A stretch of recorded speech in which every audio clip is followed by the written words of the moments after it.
We have a system of 3 equations and 3 variables. First, let's rewrite it so all the variables are on the left and the constants are on the right.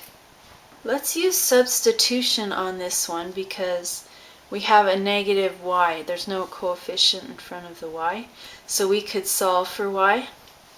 We get y equals 2x plus 2. And we can plug that into the third equation.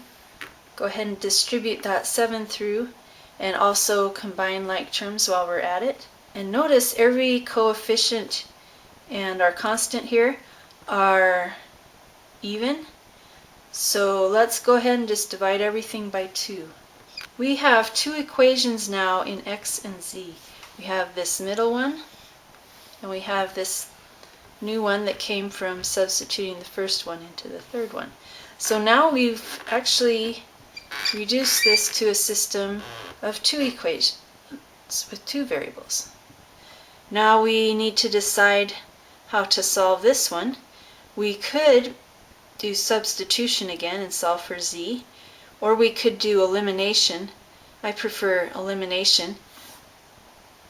We could multiply our second equation by 4, and then we'll have a 4z and negative 4z. So now let's add these 2 equations. So x equals negative 1. We have our first variable. Now let's plug the x into the other equations to find the remaining ones. We know that y equals 2x plus 2, 2 times negative 1 plus 2, which is 0.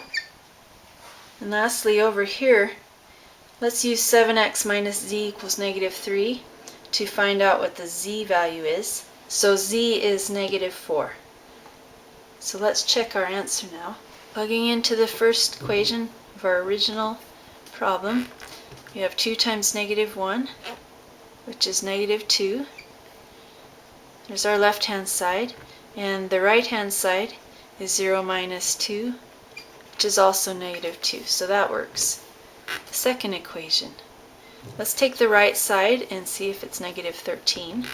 And that one works. And then our last equation.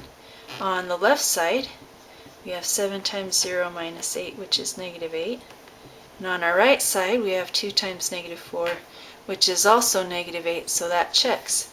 So our answer is the set consisting of the ordered triple negative 1, 0, and 4.